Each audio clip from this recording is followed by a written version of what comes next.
একদা এক দরিদ্র রাখাল ছিল, যার 4টি ভেড়া ছিল। তার স্ত্রী প্রতিদিন সেগুলোর দুধ দোহন করত এবং বাজারে বিক্রি করার জন্য পনির তৈরি করত। একদিন রাখাল অসুস্থ হয়ে পড়ল এবং কাজ করতে অক্ষম হয়ে পড়ল। তখন তার স্ত্রী অর্ধেক দিন ভেড়ার পাল নিয়ে চারণভূমিতে যেত এবং বাকি অর্ধেক দিন বাজারে যেত। দারিদ্র্য ও স্বামীর অসুস্থতা সত্ত্বেও সে সবসময় আল্লাহর নেয়ামতের জন্য কৃতজ্ঞতা প্রকাশ করত। যখনই সে চারণভূমিতে একা থাকত, তখনই সে আকাশের প্রভুর কাছে প্রার্থনা করত এবং মিনতি করত যেন তাকে একটি কন্যা সন্তান দান করা হয়, যে তার পিতার একাকিত্ব দূর করবে এবং তাকে ঘরের কাজে ও পনির তৈরিতে সাহায্য করবে। তার চোখ থেকে অশ্রু গড়িয়ে পড়ত এবং মাটিতে পড়ত, আর যেখানে তার অশ্রু পড়ত সেখানে একটি ছোট চারা গাছ গজাত। গাছটি সুন্দর আকৃতির এবং সুগন্ধিযুক্ত ছিল। একদিন তার সামনে এক সুন্দরী মেয়ে আবির্ভূত হল। সে সবুজ পোশাক পরেছিল এবং তার মাথায় পাতার মুকুট ছিল।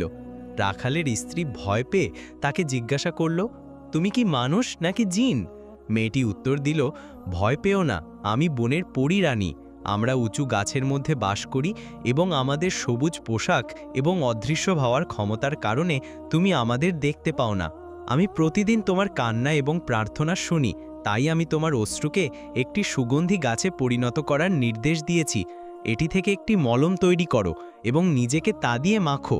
তোমার স্বামী আজ রাতে তোমাকে মিস করবে এবং ইনশাআল্লাহ তুমি একটি কন্যা সন্তান পাবে। সে সুন্দরী হবা এবং আমাদের মতো দেখতেও শুনতে হবে। পরী তার কথা শেষ করে হঠাৎ অদৃশ্য হয়ে গেল, যেমনটি সে আবির্ভূত হয়েছিল। রাখালের স্ত্রী বিস্মিত হল এবং ভাবল যে পুরো ব্যাপারটি একটি স্বপ্ন ছিল। কিন্তু যখন সে তার বসার অভ্যস্ত পাথরের দিকে তাকালো, তখন সে তার নিচে একটি অদ্ভুত আকৃতির গাছ দেখতে পেল, যা সে এতদিন ধরে ভাবছিল বলে লক্ষ্য করেনি। সে এটিকে বের করল এবং শুঁকে দেখল এটির একটি সুন্দর গন্ধ ছিল। সে নিজের মনে বলল, আমি স্বপ্ন দেখিনি, আল্লাহ আমার দোয়া ও সেজদা কবুল করেছেন। রাতে রাখালের স্ত্রী মেয়েটি যা বলেছিল তাই করল। স্বামী সুগন্ধি শুকে তার সুস্থতা ফিরে পেল। তারা রাত কাটালো এবং সকালে ঘুম থেকে উঠে দেখল সবকিছু স্বাভাবিক অবস্থায় ফিরে এসেছে। মলমটি তার সুগন্ধি হারিয়েছিল এবং শুকিয়ে গিয়েছিল। স্বামীও আগের মতো অসুস্থ হয়ে পড়েছিল। স্ত্রী বলল, দুঃখজনকভাবে আমাদের আনন্দ মাত্র এক রাত স্থায়ী হয়েছিল। সুখ কত ছোট এবং কষ্ট কত দীর্ঘ। সে ভাবল, পরী যেমনটি বলেছিল, আমি কি সেই কন্যা সন্তান পাব? কয়েক মাস পর ভবিষ্যৎবাণী সত্যি হল। স্ত্রী গর্ভবতী হল এবং একটি কোমল শিশুকন্যা জন্ম দিল, যার নাম রাখল কামারুজ্জামান বা কালের চাঁদ। তার বাবা মা তাকে খুব ভালোবাসত এবং তাকে সমস্ত স্নেহ দিত। তার মা তাকে চারণভূমিতে নিয়ে যেত। সে তৃণভূমি এবং বনের মধ্যে বেড়ে উঠল এবং যখন তার বয়স 5 বছর হল, তার সৌন্দর্য মন মুগ্ধ করতে লাগল। কিন্তু তার বাবা তাকে বড় হতে দেখার সুযোগ পেল না এবং মারা গেল। স্ত্রী এবং তার মেয়ে তার জন্য খুব শোকাহত ছিল। তারা এখন একা হয়ে গিয়েছিল। মা তার মেয়েকে বলল, আমি এখন তোমার উপর নির্ভর করতে পারি। তুমি পালের সাথে বাইরে যাও এবং আমি বাজারে যাব। আমরা কাজ ভাগ করে নেব। কিন্তু তোমার জন্য আমার একটি পরামর্শ আছে। বেশি দূরে যেও না, কারণ বনের মধ্যে একটি দৈত্যের উপজাতি বাস করে এবং মাঝে মাঝে শিকারের অভাব হলে তারা কাছাকাছি গ্রামগুলিতে আক্রমণ করে এবং ভেড়ার পাল নিয়ে যায়। তারা পথে যে কাউকে খুঁজে পায় তাদের খায়। যদি তুমি কাউকে দেখো তবে পালিয়ে যাও এবং ছাগলদের নিয়ে চিন্তা করো না। কামারুজ্জামান বলল, ঠিক আছে মা, আমি তোমার পরামর্শ মেনে চলব। একদিন মেয়েটি তার ভেড়া চড়াচ্ছিল যখন সে একটি শব্দ শুনল, পালিয়ে যাও, পালিয়ে যাও, দৈত্য আসছে। লোকেরা পালিয়ে গেল, কিন্তু সে বলল, আমি ভেড়াগুলির সাথে লুকানোর একটি জায়গা খুঁজব এবং তাদের ছেড়ে যাব না। তারা আমাদের একমাত্র সম্পদ। যদি আমরা তাদের হারাই তবে আমরা অনাহারে মারা যাব। পাথরের মধ্যে একটি ছোট গুহা ছিল। সে তার লাঠিটি ধরল এবং ছাগলদের মেরে বলল, তাড়াতাড়ি করো, আমাদের সময় নেই। সে গুহায় পৌঁছালো এবং তাদের ভিতরে ঢোকালো। সে প্রবেশপথ বন্ধ করার জন্য কিছু ডালপালা সংগ্রহ করল, কিন্তু তা যথেষ্ট ছিল না। সে ফিরে গেল। যখন সে শেষ ডালটি নিতে ঝোঁকল, তখন একটি শক্তিশালী হাত তাকে ধরল এবং তাকে তার থলের মধ্যে ফেলে দিল। এটি ছিল দৈত্য। সে বলল, লোকেরা পালাতে শিখে গেছে। দৈত্যটি মেয়েটিকে নিয়ে খুশি মনে বলল, আমি সকাল থেকে এমন সুস্বাদু খাবার খুঁজে পাইনি। সে তাকে পাহাড়ের মাঝখানে একটি গুহায় নিয়ে গেল, যা মাটি থেকে উঁচু ছিল এবং একটি মই দিয়ে সেখানে পৌঁছানো যেত। যখন সে পৌঁছালো, তখন সে মেয়েটিকে বের করে তাকে জবাই করতে উদ্যত হল। কিন্তু যখন সে তার সৌন্দর্য এবং তার নীল চোখ দেখল, তখন সে মনে মনে বলল, আমি তাকে জীবিত রাখব। সে সুন্দরী এবং আমাদের রানীর মতো দেখতে, যে অসুস্থ হয়ে মারা গেছে। কামারুজ্জামান ভয় পেয়ে গেল। দৈত্যটি তাকে বলল, ভয় পেও না, আমার নাম মায়াসারা এবং আমি এখানকার প্রধান। তুমি আমাদের রানীর মতো দেখতে এবং আজ থেকে তুমিই তার স্থানে আছো এবং আমি তোমার সেবায় নিয়োজিত। সন্ধ্যায় কামারুজ্জামান যথারীতি ফিরে আসেনি। যখন অন্ধকার নামল, তখন মা বুঝল যে তার মেয়ের কিছু খারাপ হয়েছে। সে অত্যন্ত উদ্বিগ্ন হয়ে রাত কাটাল। সকালে সে গ্রামের লোকদের সাথে তাকে খুঁজতে বের হল। যখন তারা সেই স্থানে পৌঁছাল যেখানে সে ভাড়া চড়াত, তখন তারা দূর থেকে ভেড়ার শব্দ শুনতে পেল। যখন তারা শব্দটি অনুসরণ করল, তখন তারা গুহার ভিতরে ভেড়াগুলিকে দেখতে পেল। গ্রামবাসী বলল, বেচারি তার মায়ের রুজি রক্ষা করতে গিয়ে নিজেকে উৎসর্গ করেছে। গ্রামের লোকেরা কামারুজ্জামানের জন্য খুব কাঁদছিল এবং তার মাকে সাহায্য করার প্রস্তাব দিল, কিন্তু সে প্রত্যাখ্যান করল এবং বলল, আমি খাওয়া দাওয়া থেকে বিরত থাকব যতক্ষণ না আমি আমার স্বামী এবং মেয়ের সাথে মিলিত হই। তাদের ছাড়া জীবনের কোনো স্বাদ নেই। পরের দিন বনের আশেপাশের গ্রামগুলির লোকেরা একত্রিত হলো এবং তাদের এক প্রবীণ ব্যক্তি তাদের উদ্দেশ্য করে বলল, দৈত্যরা আমাদের সাথে যা করছে তা আমরা সহ্য করতে পারি না। আমাদের ধৈর্য শেষ হয়ে গেছে। আমাদের একটি সমাধান খুঁজে বের করতে হবে। আরেকজন ব্যক্তি বলল, দেশের সুলতান নুমানের সাহায্য ছাড়া আমরা তাদের পরাজিত করতে পারবো না। সমাধান হলো পাহাড়ে তাদের গ্রাম খুঁজে বের করে পড়িয়ে ফেলা, কিন্তু কেউ তার অবস্থান জানে না। প্রবীণ ব্যক্তি বলল, আমরা আমাদের সিদ্ধান্ত নেব এবং নুমানের কাছে একটি প্রতিনিধি দল পাঠাবো। সে আমাদের সুলতান এবং আমাদের রক্ষা করা তার দায়িত্ব। ইতিমধ্যে কামারুজ্জামান যখন দৈত্য মায়াসারার কথা শুনল, তখন সে শান্ত হলো এবং তাকে জিজ্ঞাসা করল, আমি এখানে কি করব? সে উত্তর দিল, আমি প্রথমে তোমাকে তলোয়ার যুদ্ধ, ঘোড়ায় চড়া শেখাবো। তোমাকে যুদ্ধ করতে সক্ষম হতে হবে, কারণ আমাদের শত্রু অনেক এবং আমাদের সংখ্যা বেশি নয়। খাবার পাওয়া কঠিন হবে এবং আমাদের প্রাণী, মানুষ এবং বনের পরিদের সাথে খাবারের জন্য প্রতিযোগিতা করতে হবে। তাই আমি তোমার প্রতি কোনো দয়া করব না এবং আমি তোমার প্রতি কঠোর হব। এই বনের মধ্যে কেবল শক্তিশালীরাই বেঁচে থাকে। অতীতে এই বন বড় এবং প্রাণীতে পূর্ণ ছিল, কিন্তু যখন থেকে মানুষ আমাদের পাশে বসতি স্থাপন করে তাদের শহর তৈরি করেছে, তারা গাছ কাটা এবং পশু শিকার করা শুরু করেছে। দিনের পর দিন অনেক প্রাণীর সংখ্যা কমে গেছে, তাই তারা আর খাবার খুঁজে পাচ্ছে না এবং কিছু অস্তিত্ব থেকে বিলীন হয়ে গেছে। কামারুজ্জামান দুঃখিত ছিল। সে তার মায়ের কথা ভাবছিল, যাকে সে পিছনে ফেলে এসেছে। তারপর সে সাহস সঞ্চয় করে দৈত্যকে বলল, শেষ পর্যন্ত তোমরা মানুষ থেকে ভালো নাও। তারা বনকে ধ্বংস করে এবং তোমরা তাদের জীবিকা নষ্ট করো এবং তাদের জীবন নাও। দৈত্য উত্তর দিল, তারা আক্রমণ শুরু করেছে। তারা জানে না যে তারা তাদের চারপাশের প্রকৃতিকে ধ্বংস করছে এবং একদিন তাদের কৃতকর্মের জন্য তাদের শাস্তি হবে। মেয়েটি বলার মতো কোনো কথা খুঁজে পেল না, কারণ দৈত্যের কথা সত্য ছিল। মেয়েটি তাকে জিজ্ঞাসা করল, তুমি কি কখনো আমার মায়ের কথা ভেবেছ হে মহৎ ব্যক্তি? তুমি ছাড়া সে অনাহারে ও দুঃখে মারা যাবে। মায়াসারা উত্তর দিল, এই উপত্যকায় অনেক রুবি এবং হীরা পাথরের মধ্যে রয়েছে।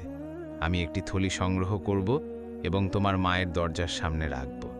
সে বলল, এই পরিস্থিতিতে আমি থাকব যদি এটি আমার মায়ের কষ্ট কমায়, কিন্তু তুমি গ্রামে প্রবেশ করতে পারবে না, কারণ কুকুররা তোমাদের গন্ধ চেনে এবং রাতে তাদের গ্রামে ছেড়ে দেওয়া হয় যাতে তোমরা ঘুমানোর সময় তাদের কাছাকাছি না আসতে পারো। সে বলল, ঠিক আছে, ভূগর্ভস্থ সুড়ঙ্গে বসবাসকারী বামনদের একটি জাতি আছে। আমি তাদের একজনকে তোমার মায়ের কাছে পাঠাবো। মেয়েটি বলল, ঠিক আছে, আমি থলের মধ্যে আমার একগোছা চুল রাখব, যাতে সে জানতে পারে যে আমি ভালো আছি। রাত নামলে একটি ছোট আকারের প্রাণী কুকুরদের অজান্তেই লুকিয়ে গেল এবং মায়ের বাড়ির সামনে থলিটি রেখে দরজায় কড়া নাড়ল। তারপর দ্রুত পালিয়ে গেল। মহিলা দরজা খুলল এবং দেখল একটি ছোট ছায়া অন্ধকারে অদৃশ্য হয়ে যাচ্ছে। যখন সে ঘুরল ঘরে প্রবেশ করার জন্য, তখন সে মাটিতে থলিটি দেখতে পেল। সে থলিটি তুলে নিয়ে দরজা বন্ধ করল। সে মনে মনে বলল, নিশ্চয়ই কোনো প্রতিবেশী আমাকে খাবার পাঠিয়েছে। যখন সে থলিটি নাড়াল, তখন সে বলল যে এটি ভারী, এবং সে ভাবল থলিটিতে কি থাকতে পারে। সে থলিটি খুলল এবং ভিতরে তাকালো। সে বিস্মিত হল। এটি রত্নে পূর্ণ ছিল। কিছু লাল, নীল এবং সবুজ ছিল। অবশেষে একগোছা সোনালি চুল এবং একটি গাছের পাতা পড়ে গেল। যখন সে এটি দেখল, তখন মা দুঃখিত হল এবং কাঁদতে লাগল, এবং তার মেয়ের কথা মনে পড়ল। সে রত্নগুলির সাথে চুল এবং গাছের পাতার উপস্থিতি ব্যাখ্যা করতে পারছিল না। তাই সে বলল, আমাকে অবশ্যই ভবিষ্যদ্বক্তার কাছে যেতে হবে এর অর্থ ব্যাখ্যা করার জন্য। সকালে সে ভবিষ্যদ্বক্তার কাছে গেল এবং যা ঘটেছিল তা তাকে বলল। ভবিষ্যদ্বক্তা তাকে বলল, চুলের গোছাটি তোমার মেয়ের একটি বার্তা, যাতে তুমি জানতে পারো যে সে ভালো আছে। রত্নগুলির জন্য তোমার প্রয়োজন মতো নাও, তারপর দরিদ্রদের সাথে ভালো ব্যবহার করো এবং ক্ষুধার্তদের খাবার দাও। আর গাছের পাতার জন্য বনের চারপাশে গাছ লাগাও এবং প্রাণী ও পাখিদের খাবার দাও। যদি বন তার আগের অবস্থায় ফিরে আসে, তবে তোমাদের গ্রামগুলিতে সমৃদ্ধি ছড়িয়ে পড়বে এবং খরা ও ক্ষুধা শেষ হবে, এবং দৈত্য ও পশুর দল তোমাদের কাছাকাছি আসবে না। শুনো মারিয়াম, তোমার মেয়ে ভালো এবং জীবন ভালোবাসে এবং বনকে উন্নত করার চেষ্টা করছে, কিন্তু সে তা করতে পারবে না যদি না মানুষ তাদের মন পরিবর্তন করে। কামারুজ্জামানের নিয়তি হল এই প্রান্তরে বসবাসকারী সমস্ত প্রাণীর জন্য একটি উন্নত বিশ্ব তৈরি করা। একদিন সে পুরো জাদু বনের রানী হবে এবং তার চারপাশের গ্রামগুলিরও, এবং সে অসাধারণ ক্ষমতা লাভ করবে। কামারুজ্জামানের মা মনোযোগ দিয়ে শুনছিল এবং গল্পটি তার ভালো লেগেছিল, এবং তার মন থেকে সমস্ত দুঃখ ও হতাশা দূর হয়ে গিয়েছিল। সে বলল, যদি এটি এমন হয় যেমনটি তুমি বলেছ, তবে আমি বনের অবস্থা ভালো করার জন্য আমার সময় উৎসর্গ করব। মাত্র কয়েক মাস পার হলো এবং তাদের লাগানো গাছগুলি বড় হলো, এবং পাখি এসে তাদের বাসা তৈরি করল, এবং প্রাণী এসে সেখানে চড়ে বেড়াতে শুরু করল, এবং দৈত্যরা গ্রামগুলির কাছাকাছি আসা বন্ধ করে দিল। লোকেরা খুশি হলো এবং কামারুজ্জামানের মাকে এবং তার মেয়েকে তাদের কাজের জন্য ধন্যবাদ জানালো। ইয়াকুত উপত্যকায় দৈত্যদের প্রবীণরা কামারুজ্জামানকে তাদের রানী হিসেবে নিযুক্ত করার সিদ্ধান্ত নিল, কারণ সে যুদ্ধ শিখেছিল এবং তলোয়ার ও তীর ব্যবহার করতে পারদর্শী হয়েছিল। সে জ্ঞানী ছিল এবং তাদের বিষয়গুলি পরিচালনা করত, কারণ সে উপত্যকায় শূকর পালন করে তাদের খাবার সরবরাহ করত, এবং তাদের আর শিকার করার প্রয়োজন ছিল না, কারণ তাদের উপত্যকায় খাবার পর্যাপ্ত ছিল। এভাবেই ভবিষ্যদ্বক্তার ভবিষ্যদ্বাণী সত্যি হল এবং কামারুজ্জামানের মর্যাদা তাদের মধ্যে বৃদ্ধি পেল। একদিন যুবরাজ বোরহান উদ্দিন বনের সৌন্দর্য এবং সেখানে প্রচুর প্রাণীর কথা শুনে শিকার করতে বের হলেন। যুবরাজ ও তার সঙ্গীরা হরিণটিকে ধাওয়া করল, কিন্তু সে বিশাল বনের মধ্যে পালিয়ে ঘন গাছপালার মধ্যে অদৃশ্য হয়ে গেল। এতে যুবরাজ তাকে অনুসরণ করার জন্য আরও দৃঢ় প্রতিজ্ঞ হলেন। তিনি সহজ কাজ পছন্দ করতেন না এবং তার শিকার ধরার জন্য নিজেকে কষ্ট দিতে পছন্দ করতেন। এক শিকারী যুবরাজকে বলল, মনে হচ্ছে আজ আমরা কিছুই শিকার করব না। বোরহান উদ্দিন বললেন, দেখা যাক, আমাদের কাছাকাছি যাওয়া উচিত নয়, এবং যে সবচেয়ে নির্ভুলভাবে তীর ছুড়বে সে আজ জিতবে। কিছুক্ষণ পর তিনি একটি হরিণ দেখতে পেলেন। তিনি তার ধনুক নিয়ে একটি তীর লাগালেন এবং তা ছুড়লেন, যা হরিণের পাশে লাগল। তবুও হরিণটি নিজেকে টেনে নিয়ে বনের গভীরে দৌড়ে গেল। যুবরাজ দ্রুত তাকে অনুসরণ করলেন এবং মনে মনে বললেন, যাই ঘটুক না কেন, আমি তোমাকে অনুসরণ করব। তার সঙ্গীরা চিৎকার করে বলল, বেশি দূরে যেও না, হারিয়ে যেতে পারো এবং দৈত্য ও পশুর শিকার হতে পারো। কিন্তু সে তাদের কথা শুনল না। তারা তাকে ধরার চেষ্টা করল, কিন্তু সে তাদের দৃষ্টি থেকে অদৃশ্য হয়ে গেল এবং তারা তাকে আর দেখতে পেল না। হরিণটি দুটি পাহাড়ের মাঝখানে একটি ফাটলে প্রবেশ করল, কিন্তু যুবরাজ তাকে ধরার জন্য দৃঢ় প্রতিজ্ঞ ছিলেন। তিনি তার ঘোড়া থেকে নেমে তাকে ধাওয়া করলেন, কিন্তু তিনি অবাক হয়ে দাঁড়িয়ে পড়লেন। এই জায়গাটি বনের বাকি অংশের মতো ছিল না। গাছগুলি বড় লাগছিল এবং প্রাণী ও সরীসৃপগুলি অদ্ভুত আকৃতির এবং বিশাল আকারের ছিল। তিনি মনে মনে বললেন, আমাকে এখান থেকে বেরিয়ে আসতে হবে, অন্যথায় আমি ধ্বংস হয়ে যাব। এটি দৈত্যদের দেশ। তিনি ঘুরলেন এবং তার পিছনে একটি বিশাল আকৃতির ব্যাঙ দেখতে পেলেন। সেটি তার জিহ্বা বের করল এবং তাকে গিলে ফেলতে চাইল, কিন্তু তিনি তার তলোয়ার দিয়ে তাকে আঘাত করে কেটে ফেললেন। ব্যাঙটি তার পিছনে টেনে নিয়ে গেল, তাই তিনি পালালেন। কিন্তু ব্যাঙটি তাকে অনুসরণ করল। তিনি তার ধনুক নিয়ে তার চোখে তীর ছুড়লেন এবং সেটি উপড়ে ফেললেন। তখন ব্যাঙটি বিকট চিৎকার করল। কামারুজ্জামান তখন ফুল তুলছিল এবং চিৎকারটি শুনল। সে বলল, আমি দেখব কি ঘটছে। যখন সে গেল তখন সে বোরহানউদ্দিনকে একটি ব্যাঙের সাথে লড়াই করতে দেখল, যা তাকে পাথরের মধ্যে আটকে রেখেছিল। সে মনে মনে বলল, আমি দেখিনি কোনো মানুষ এই হিংস্র ব্যাঙ থেকে বাঁচতে পারে। তাদের নখর আছে যা পাথরকে আঘাত করলে দুটুকরো করে দিতে পারে। আমি এই যুবককে তার সাহসের জন্য রক্ষা করব। সে আঘাতে জর্জরিত, তবুও সে অটল। সে পাথরের উপরে উঠে তাকে একটি দড়ি নামিয়ে দিল। সে তাকে বলল, তাড়াতাড়ি উঠে এসো, নতুবা সে তোমাকে মেরে ফেলবে। যুবরাজ তার অবশিষ্ট শক্তি একত্রিত করে উপরে উঠলেন এবং যখন সে পৌঁছালো তখন সে নিষ্ক্রিয় হয়ে মাটিতে পড়ে গেল। কামারুজ্জামান তাকে একটি ছোট গুহায় টেনে নিয়ে গেল, তার ক্ষতগুলি ব্যান্ডেজ করল এবং তাতে কিছু ঔষধি ভেষজ রাখল। সে বলল, আমি আমার সাধ্যমতো করেছি। যদি তার শরীর শক্তিশালী হয় তবে সে জ্বর এবং ব্যাঙের বিষ প্রতিরোধ করবে, অন্যথায় সে মারা যাবে। দ্বিতীয় দিনে সে তার কাছে গেল। সে ঘামে ভিজে ঘুমাচ্ছিল এবং তার পোশাক ভিজে গিয়েছিল। সে বলল, এটি একটি ভালো লক্ষণ, জ্বর শীঘ্রই চলে যাবে এবং বিষ বের হয়ে যাবে। যুবকটি সুদর্শন এবং শক্তিশালী ছিল। তার চেহারা এবং পোশাক দেখে মনে হচ্ছিল সে অভিজাত পরিবারের সন্তান। সে তার ক্ষতগুলিতে ঔষধ লাগিয়ে তাকে ছেড়ে চলে গেল এবং সে প্রতিদিন সকালে তার কাছে আসত। 5 দিন পর যুবরাজ জেগে উঠল এবং তার চোখ খুলল। সে তাকে পাশে দেখতে পেল। সে বলল, আমি কি মারা গেছি এবং তুমি স্বর্গের একজন হুর?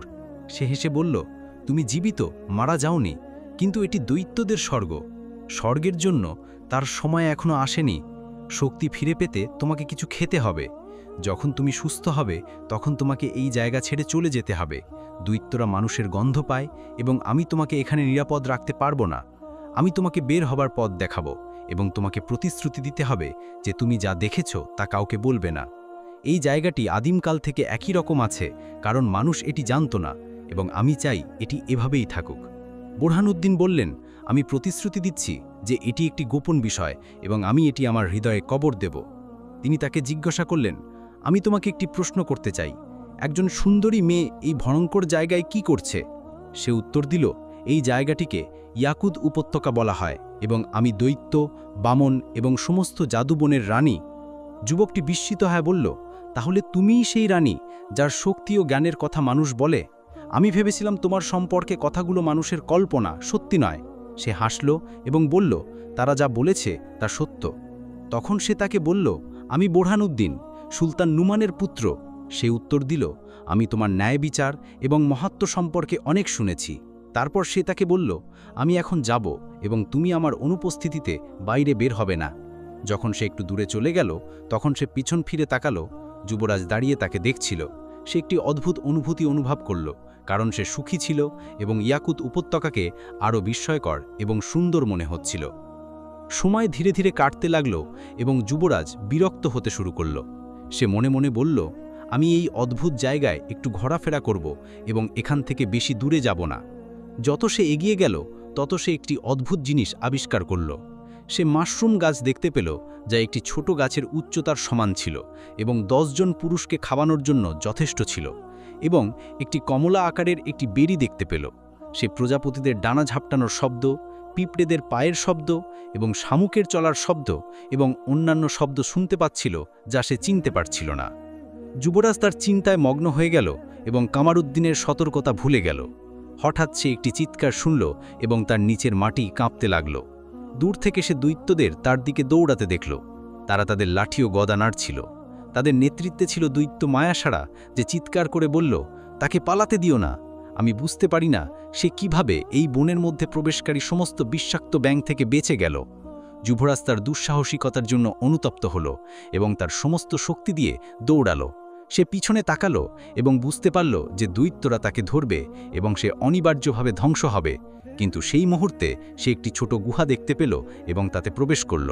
মায়াসারা ও তার সঙ্গীরা তাকে ধাওয়া করা বন্ধ করে দিল এবং বলল, এই বোকা ফাঁদে পড়েছে। সে জানে না যে ব্ল্যাকফিডো মাকড়সা এই গুহায় বাস করে এবং সে তাকে ধরে তার অন্ত্রে চুষা খাবে। তার মৃত্যু ভয়াবহ হবে। দৈত্যরা একটি বড় পাথর নিয়ে প্রবেশপথ বন্ধ করে দিল এবং তারপর তাদের পথে চলে গেল। যখন মায়াসারা কামারুজ্জামানের সাথে দেখা করল তখন সে তাকে বলল যে তারা একজন মানব পুরুষকে ধাওয়া করেছিল এবং সে পালাতে সক্ষম হয়েছিল। কিন্তু সে মাকড়সার গর্তে প্রবেশ করেছে এবং এখন সে তার সাথে আটকে আছে। তারপর সে হেসে বলল সে তার জন্য সুস্বাদু খাবার হয়ে যাবে। মেয়েটি যুবরাজের জন্য দুঃখিত হল, কিন্তু সে তার অনুভূতি গোপন করে তাকে জিজ্ঞাসা করল, কে তোমাকে বলল যে গুহার অন্য কোনো পথ নেই? তুমি কি এই বিষয়ে ভেবেছ, হে আমার মন্ত্রী? দৈত্যটি বিরক্ত হল এবং উত্তর দিল, সত্যি বলতে কি আমি তা লক্ষ্য করিনি, কিন্তু আমি এক্ষুনি সেখানে যাব। সে উত্তর দিল, আমি দেখছি তুমি আজ ক্লান্ত। আমি জানি কিভাবে তোমাকে পুরস্কৃত করব। আমি রাধুনীকে মাখন দিয়ে একটি শুয়োর তৈরি করার নির্দেশ দেব এবং তোমাকে এক কলসি পুরো মদ দেব, কিন্তু সবার আগে আমাকে বলো গুহাটি কোথায় অবস্থিত। কামারুজ্জামান দ্রুত দৈত্যের উল্লিখিত জায়গায় গেল, কিন্তু যখন সে পাথরটি প্রবেশপথ বন্ধ করে আছে দেখল, তখন সে হতাশ হল এবং কেবল দৈত্যরাই এটি সরাতে পারে।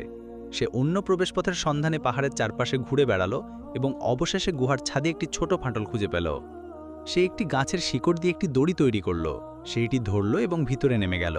তারপর সে একটি লাঠির চারপাশে একটি কাপড় পেঁচিয়ে আগুন জ্বালালো এবং শব্দ না করার জন্য সতর্ক হয়ে হাঁটতে শুরু করল। কিছুক্ষণ পর সে সিলিংয়ে কিছু মোড়ানো দেখতে পেল। সে সেদিকে এগিয়ে গেল এবং ডাকল, বোরহানুদ্দিন, তুমি কি এখানে? সে একটি ক্ষীণ কণ্ঠস্বর শুনল যা তাকে জিজ্ঞাসা করল, তুমি কি রাজকুমারী? সে বলল, হ্যাঁ। তুমি কি ভালো আছো? আমাকে এখান থেকে বের করে দাও মাকড়সা ফিরে আসার আগে, সে ভয়ঙ্কর। রাজকুমারী তার ছোড়া নিয়ে যুবরাজকে মোড়ানো সাদা সুতোগুলো ছিঁড়ে ফেলল। তারপর সে বলল, চলো দ্রুত বেরিয়ে যাই। যখন তারা ফাটলে পৌঁছালো তখন সে তাকে বলল, তুমি প্রথমে উপরে ওঠো এবং আমি তার মনোযোগ সরিয়ে দেব। তার কথা শেষ হওয়ার আগেই মাকড়সাটি আবির্ভূত হল। সে তার চোয়াল খুলে তাকে ধরার চেষ্টা করল, কিন্তু রাজকুমারী তার ওপর আগুনের শিখা ছুড়ে দিল। এটি তার মুখে পড়ে তার চোখ পুড়িয়ে দিল।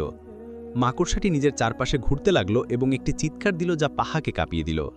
কিছুক্ষণ পর রাজকুমারী শত শত পায়ের শব্দ শুনতে পেল যা তার দিকে দৌড়াচ্ছিল। মাকড়সাগুলি তার কাছাকাছি আসার আগেই বোরহানুদ্দিন তার হাত বাড়িয়ে তাকে দ্রুত টেনে বের করে আনলেন। যখন তারা গুহা থেকে বেরিয়ে এলো তখন তারা দৈত্য এবং বামনদের তাদের সামনে দাঁড়িয়ে থাকতে দেখল। তাদের নেতৃত্বে ছিল দৈত্য মায়াসারা। সে তাকে বলল, আমি জানতাম তুমি এখানে আসবে, কারণ এই মানুষটি তোমার সাহায্য ছাড়া বাঁচত না। সে তার দিকে তাকালো, তার মুখে রাগ ছিল এবং পালানোর কোনো উপায় ছিল না, কারণ দৈত্য এবং বামনরা পাহাড় ঘিরে ছিল। মায়াসারা তাকে বলল, 3 দিন পর আমাদের প্রবীণদের পরিষদ আমাদের বিষয়ে আলোচনা করার জন্য বৈঠক করবে। বিচারের দিনে সবচেয়ে বয়স্ক দৈত্যটি সভার সভাপতিত্ব করল এবং কামারুজ্জামানকে বলল, তুমি জানো যে এই স্থানটি হাজার হাজার বছর ধরে একটি গোপন স্থান ছিল। আমাদের পূর্বপুরুষরা এটিকে মানুষের কাছ থেকে গোপন রাখতে সতর্ক ছিলেন, যাতে তারা এসে এর সৌন্দর্য নষ্ট না করে। কিন্তু তুমি একজন মানুষকে এখানে থাকতে দিয়েছ, এবং যখন সে তার জাতির কাছে ফিরে গিয়ে যা দেখেছে তা বলবে, তখন বেশি দিন লাগবে না যখন তারা এসে আমাদের এবং বামনদের ধ্বংস করে দেবে, যারা এই পাহাড়ের প্রাচীনতম বাসিন্দা। এবং আমরা মানুষ সৃষ্টি হওয়ার আগেও এখানে ছিলাম, এবং তখন থেকে সে পৃথিবীকে নষ্ট করছে, গাছ কাটছে এবং প্রাণী হত্যা করছে। আমরা তোমাকে আমাদের রক্ষক হিসেবে রানী বানিয়েছি। আমরা তোমার সাহস এবং জ্ঞানকে ভালোবাসতাম, কিন্তু তোমার প্রকৃতি তোমাকে পরাজিত করেছে এবং তুমি তোমার জনগণের সাথে বিশ্বাসঘাতকতা করেছ। তোমার আত্মরক্ষার জন্য কি বলবে? কামারুজ্জামান বলল, বন আমার জন্মভূমি, এবং আমি আসার পর থেকে বন বড় হয়েছে এবং শিকারে পূর্ণ হয়েছে, এবং পাখি ও রঙিন প্রজাপতি ফিরে এসেছে। আমি শিকারী ও কাঠুরেদের জন্য নিয়মকানুন তৈরি করেছি, যা বনের চারপাশের গ্রামে সবাই সম্মান করেছে, এবং তারা আমাকে তাদের রানী হিসাবে নিযুক্ত করেছে, এবং এই দেশের সুলতান নিজেই তা মেনে চলেছেন, যদিও তাকে বাধ্য করার মতো কিছুই ছিল না। আর এই লোকটি যাকে আমি মৃত্যু থেকে বাঁচিয়েছি, সে হলো যুবরাজ বোরহানুদ্দিন, সুলতান নুমানের পুত্র। সে একজন বুদ্ধিমান, মহৎ এবং সাহসী ব্যক্তি। দৈত্যদের প্রবীণ ব্যক্তি বলল, আমরা সুলতানের ন্যায় বিচারের কথা শুনেছি এবং আমরা জেনেছি যে সে চুক্তি ও চুক্তিকে সম্মান করে, কিন্তু মানুষের আত্মা মন্দ কাজ করতে উস্কানি দেয়, এবং আদমের সময় থেকে সে এমন।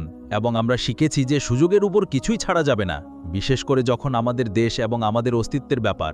বামনদের প্রবীণ ব্যক্তি বলল, রানীর ভুলকে কিছুই ক্ষমা করতে পারে না, কারণ এই পাহাড়টি রুবিতে পূর্ণ এবং লোভ ছাড়া অন্য কিছু মানুষের প্রকৃতিকে নষ্ট করে। যদি আমরা এই মানুষটিকে ছেড়ে দিই, তবে সে আমাদের ভূমি নিজের জন্য না নেওয়া পর্যন্ত তার মন শান্ত হবে না, এবং সে আমাদের সুড়ঙ্গগুলিতে আমাদের ধাওয়া করবে এবং আমাদের সোনার দেবদেবীদের দখল করবে। যখন পরীরা পালা এলো, তখন তাদের এক বৃদ্ধা বলল, তোমরা জানো যে নানি আমাদের জাতির এবং তার মধ্যে আমাদের আত্মা আছে, এবং এটা আমাদের কাছে গোপন নয় যে সে প্রেমিকা এবং তার বয়সে যে কোনো মেয়ের মতো ভালোবাসার এবং স্বপ্ন দেখার অধিকার আছে। যদি যুবরাজ বনে থাকতে চায় এবং আমাদের একজন হতে চায়, তবে কোনো আপত্তি নেই, তবে শর্ত এই যে সে তার জাতির কাছে ফিরে যাবে না। যুবরাজ বোরহানুদ্দিন বলল, আমি রাজি, আমি তোমাদের সাথে এখানে থাকব এবং আমার জাতির কাছে ফিরে যাব না। শুধু আমার লোকদের বলো যে আমি ভালো আছি এবং আমি কামারুজ্জামানকে জাদু বনের রানীকে বিয়ে করব। পরীরা খুশি হলো এবং উল্লাস করে বলল, এটি একটি সুন্দর বিবাহ হবে, কারণ আমরা বিয়ে করি না এবং এর আগে কোনো বিবাহ দেখেনি। সবাই এই সমাধানে খুশি হলো এবং কয়েকদিন পর উৎসব অনুষ্ঠিত হলো এবং বোরহান উদ্দিন কামারুজ্জামানকে বিয়ে করলেন। ধীরে ধীরে দৈত্য এবং বামনরা তাকে ভালোবাসতে শুরু করলো এবং তাদের মধ্যে তার উপস্থিতিতে অভ্যস্ত হয়ে উঠল এবং জাতি কম হিংস্র হয়ে উঠল এবং তাদের মধ্যে অনেকেই বিয়ে করল এবং তাদের পরিবার এবং আত্মীয়স্বজন হলো এবং তাদের জীবন আরও ভালোর দিকে পরিবর্তিত হলো যখন তারা পশুর মতো বসবাস করত। যারা আমাদের সাথে গল্পের শেষ পর্যন্ত এসেছেন, দয়া করে আমাদের কমেন্ট বক্সে একটি মেসেজ দিন যে আপনি কোন দেশ থেকে দেখছেন এবং পরবর্তী গল্পে দেখা হবে। আসসালামু আলাইকুম। আমাদের আজকের এই ভিডিওটি আপনাদের কেমন লেগেছে অবশ্যই কমেন্ট করে জানাবেন। আল্লাহর রহমতে সবাই ভালো থাকেন, সুস্থ থাকেন, 5 ওয়াক্ত নামাজ আদায় করুন, নবীজির উপর বেশি বেশি দরুদ পাঠ করুন। দেখা হচ্ছে পরের কোনো ভিডিওতে। এই পর্যন্ত আমাদের সাথেই থাকুন। ধন্যবাদ সবাইকে।